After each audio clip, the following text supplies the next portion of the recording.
밤사이 뉴욕 증시가 크게 하락을 했는데요. 사실 장중에까지만 해도 모두 다 오름세를 보였습니다. 이대로 다우지수 10거래일 만에 반등하나 싶었는데 그런 좋은 분위기에 찬물을 끼얹은 건 파월 의장의 발언과 그리고 향후 금리 인하 속도가 더뎌질 것으로 예상하고 있는 점도표가 됐습니다. 기준금리 0.25%포인트 밤사이 인하를 했지만 시장은 반기지 않는 모습이 역력했죠. 네, 사실 금리 인하 발표 때까지만 하더라도 시장 분위기는 나쁘지 않았습니다. 모두가 예상했던 시나리오였기 때문인데요. 다만 파월 의장의 입이 열리자 시장은 급속하게 변화하는 모습을 보였습니다. 일단 이런 시장 상황을 놓고 월가의 베테랑 투자자는 어떤 입장을 보이고 있을까요? 야데니 리서치의 야데니 대표님을 이데일리가 단독으로 한번 만나봤습니다. I think that would indicate that they still have some concerns about the economy and that they feel it's necessary to provide a little bit more stimulus to keep the economy growing. But I think much will depend on what the Fed officials say after they cut the rate. Some people, and including myself, see the potential for what we call a hawkish cut. In other words, they'll say, we're cutting the rate, but we're going to pause for a while in 2025. So it's very likely that they will do 25 basis point cut in the Fed funds rate. But it's also very likely the Fed Chair Jerome Powell, in his press conference and other officials in speeches, will say that they want to pause for a while and see how the economy performs. Now, speaking of interest rate, many Korean investors have been buying U.S. long-term bond ETF since last year. So if interest rate cuts slow down next year, what advice would you give them? I have no problems with owning U.S. Treasury bonds, and it doesn't have to be 10-year bonds or 20-year bonds. It could be something more intermediate. It is a good return. I think getting 4% on U.S. Treasuries is a very good return, but I think it's going to be a rate that maybe somewhat there might be some volatility in that, and so could be some ups and downs in a ETF based on bonds. But overall, I don't think there's going to be. I think there's going to be volatility, but I think overall it's going to be a sideways action going into next year. 에드 야데니 리서치 회장의 이야기를 듣고 오셨습니다. 매파적인 인하일 것이다라는 주장을 하셨는데요. 그런 부분이 지금 딱 들어맞으면서 시장 이런 매파적인 부분을 받아들이는 모습이었습니다. 사실 기준금리 인하 결정, 그러니까 FOMC 회의 결과가 발표되기 전까지만 하더라도 이렇게 다우지수 10거래일 만에 반등세를 보이고 있었는데요. 현지 시간 오후 4시를 기점으로, 우리 시간 오후 4시를 기점으로 급격히 상승폭을 반납하면서 하락폭까지 키워나간 것을 확인하실 수 있죠. 그만큼 매파적이었던 점도표와 파월 의장의 발언이 시장에 찬물을 끼얹었다라고 볼 수가 있겠습니다. 다우존스 지수가 2%대 하락률을 기록했고요. 나스닥 종합지수 함께 보시죠. 나스닥 종합지수도 마찬가지의 그런 곡선을 그리면서 3%대 하락, S&P 500 지수도 2%의 하락률을 마찬가지로 같은 곡선을 그리면서 나타내는 모습이었습니다. 그렇다면 이슈 확인해보러 넘어가겠습니다. 내년에 인하 속도가 느려진다라는 게 시장의 발목을 잡는 모습이었습니다. 기준금리 인하는 시장이 원하는 대로 이루어졌지만 내년에 인하 속도가 느려질 것이라는 거 예상을 하고 있었지만 파월 의장의 입으로 또 점도표로 직접 확인하고 나니 더욱더 큰 불안이 시장에 자리 잡은 것으로 보여지죠. 점도표 원래 9월 점도표상으로는 내년에 추가 4회 정도 인하가 예상이 됐었는데요. 이번에 12월에 나온 점도표를 확인해 보니까 2번의 인하 가능성으로 그 가능성이 매우 줄어들었다는 것을 알 수가 있었습니다. 그리고 2026년 내후년에 추가적으로 2회, 그리고 2027년에 추가적으로 1회의 금리 인하가 이어지면서 2027년 말 예상 금리가 3.25% 상단 기준으로 나타날 것으로 예상이 되는데요. 사실 이 수준 내년 여름쯤이면 도달하지 않을까 기대했던 기준금리 수준이기 때문에 시장은 빠르게 선반영했던 것들을 되돌리는 그런 모습들이었습니다. 그리고 이번에도 만장일치의 금리 인하가 아니었습니다. 매파적인 인하라고 또 생각할 수 있는 부분이죠. 11월에는 보우먼 이사가 반대를 했었는데 이번에는 클리블랜드 연은 총재가 인하에 반대했다라는 소식이 전해졌습니다. 마이크론 테크놀로지는 장 마감 후에 실적을 발표할 예정인데요. 아직까지 수치가 공개되지 않아서 나오는 대로 또 설명을 해드리도록 하겠습니다. 일단 기준금리 인하에 대해서 조금 더 이야기를 해보도록 하죠. 기준금리 4.25에서 4.5%로 이렇게 한 단계 더 내려오는 모습이었습니다. 밤사이에 0.25%포인트 인하가 됐고요. 그리고 여기 보시는 그림은 점도표가 되겠습니다. 매드토크에서도 계속해서 설명을 해드렸듯이 하나의 점이 한 연준위원회 그해 말 예상 기준 금리를 의미하게 되는데요. 보시면 이게 지금 2024년이고요. 2025년, 2026년, 2027년 말에 예상되는 기준 금리 수준을 점으로 표시한 것이라고 볼 수가 있겠습니다.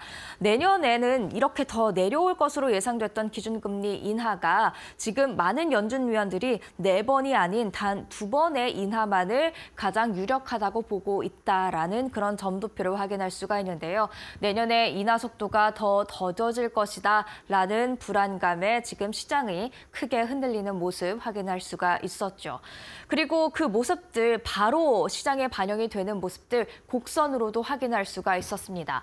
3대 주요 지수 발표되자마자 급하강하는 모습을 보였고요. 10년물 국채금리는 급상승하는 모습을 보였습니다. 사실 국채금리는 이 시장금리는 정책금리가 내려가면 함께 좀 내려가는 수준을 보이기 마련인데 기준금리가 이날 인상이 된 게 아니라 인하가 됐음에도 불구하고 내년에 인하 속도가 더뎌질 수 있다라는 그런 분석에 지금 10년물 국채금리가 오히려 크게 뛰어오르는 모습이었는데요.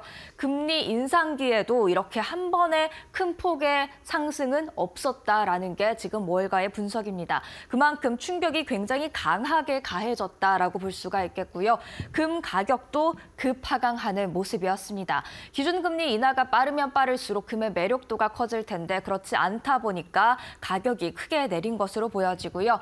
달러 인덱스 한번 보시죠. 달러 인덱스 내년에 금리 인하가 더뎌질 것이다. 즉 달러 강세가 꽤 천천히 그래도 오래 유지될 것 같다라는 그런 분석에 크게 뛰어오르는 모습을 확인을 할 수가 있었습니다.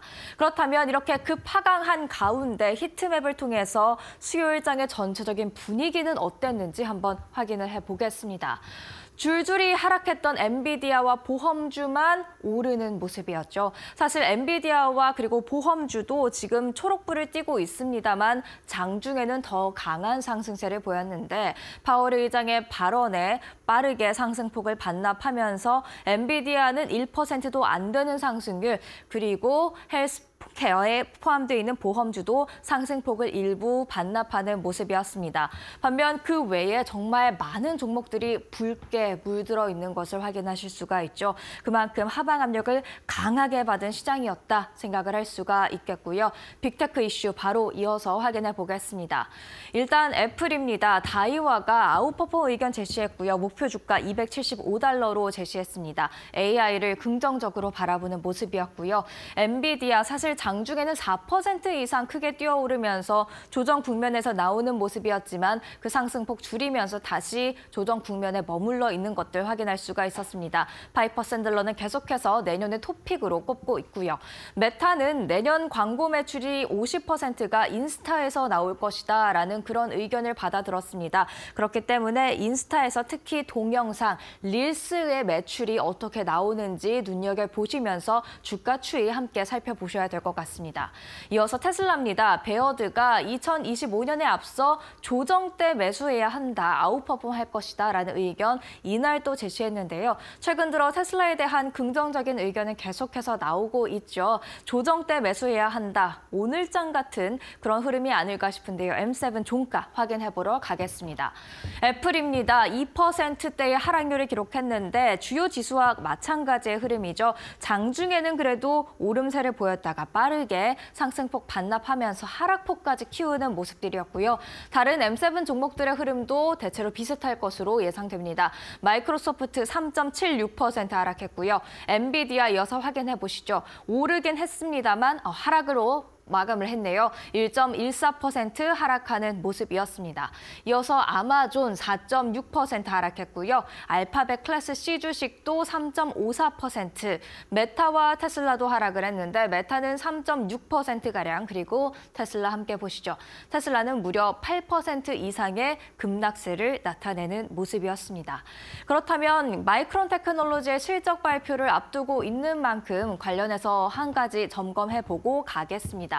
일단 HBM 시장 점유율에서 마이크론 테크놀로지가 차지하는 비중은 적습니다만 우리가 이 실적에 주목하는 이유는 이 3사, 경쟁사 3사 중에서 가장 먼저 실적을 공개하기 때문입니다. 그렇기 때문에 이 실적을 통해서 지금 이 업계가 어떤 흐름으로 가고 있는지 알 수 있기 때문에 일명 풍향계라고도 일컬어지는데요. SK하이닉스와 삼성전자의 유의미한 실적이 될 수 있기 때문에 지켜보셔야겠고요.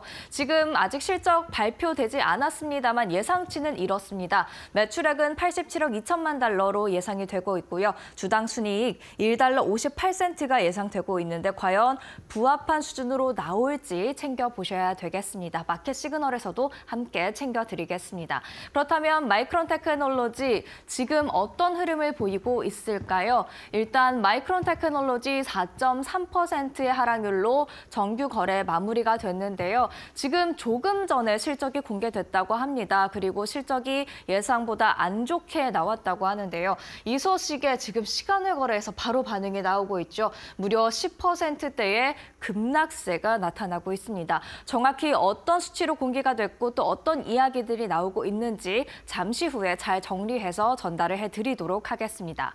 그렇다면 이슈 있는 종목으로 살펴보도록 하겠습니다. AMD입니다. 클라우드 스타트업 벌처에 3억 3,300만 달러를 투자했다고 합니다. 이런 투자 소식에 월가에서는 AI 인프라에 대한 강한 수요를 보여줬다, 이런 이야기 나오고 있고요. 리비아는 아웃퍼폼에서 중립으로 베어드가 투자 의견 한 단계 하향 조정했습니다. 내년에 상승 촉매제가 적다는 게 이유였습니다. 넷기어는 좀 생소한 기업일 수가 있겠는데요. 수요일장에서 주목을 받았습니다. 월스트리트저널이 미 정부가 중국산 라우터 금지를 검토한다라는 보도를 했고요. 같이 라우터, 미국에서 라우터를 생산하고 있는 넷기어가 시장에 주목을 받았습니다. 이어서 계속해서 세 가지 더 살펴보려고 하는데요. 디즈니입니다. 모건 스탠리가 내년의 토픽으로 디즈니를 꼽았고요. 스트리밍 순이익이 상당할 것으로 기대된다라는 긍정적인 의견 제시했습니다. 제너럴 밀스는 식음료 업체가 되겠는데 조정 EPS 가이던스를 하향했습니다. 이로써 장중에 하방 압력을 받는 모습 이미 FOMC 전부터 나오고 있었고요. 익스피디아는 뱅크 오브 아메리카가 중립에서 매수로 투자 의견 한 단계 상향 조정했습니다. 다만 종가는 어땠는지 살펴봐야겠죠. 특징주 종가 확인해보러 넘어가겠습니다. AMD가 2.9%가량 하락을 하는 모습이었고요. 계속해서 다음 특징주 확인해 보도록 하죠. 다음 특징주 리비아는 무려 11% 이상의 급락세가 나타났습니다.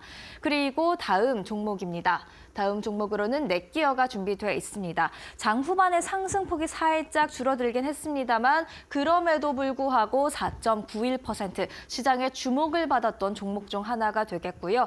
이어서 다음 종목 디즈니가 되겠습니다. 디즈니 1.48% 내림세를 보였고요. 제너럴 밀스죠. 제너럴 밀스 3%대 하락률. 마지막으로 익스피디아까지 확인해 보시죠. 2.44% 내림세로 보였습니다. 대체로 장중에는 이슈에 따라서 등락을 보이는 모습이었지만 후반으로 갈수록 FOMC 회의 결과 영향을 받으면서 다 같이 크게 하락하거나 상승폭을 줄이는 모습들, 이 특징주를 통해서도 확인을 할 수가 있었습니다. 이어서 국채금리 확인을 해봐야겠죠. 크게 튀어오르는 모습이었는데요. 2년물 정책금리에 특히 민감하게 반응을 하죠. 0.35% 밤 사이에 2.54%가량 크게 뛰어오르는 모습이었고요. 10년물 국채금리 급상승했던 것 확인을 했었는데 지금 4.5%대 다시금 돌파하는 모습이었습니다. 2022년 1월 이후 가장 큰 폭의 상승을 지금 장중에 기록하는 모습이었는데요. 이렇다 보니까 금리 인상기에도 못 봤던 정말 매파적인 반응이 나타났다라는 그런 분석들이 나오고 있습니다. 이어서 국제 유가와 국제 금값도 확인해 보시죠. WTI 일단 반응이 크지는 않습니다. 0.22% 내림세를 보이고 있고요. 국제 금값은 어떻게 움직이고 있을까요? 무려 2%대 하락률을 나타내면서 온스당 2,600달러 선 초반까지 급격히 내려오는 모습이었습니다. 이렇게 FOMC 회의 결과에 따라서 반응했던 뉴욕 증시 목요일장을 살펴봤는데요. 또 나왔던 놓쳐선 안 될 이슈들 그리고 조금 있다가 마이크론의 실적까지 마켓 시그널과 함께 확인해 보시죠.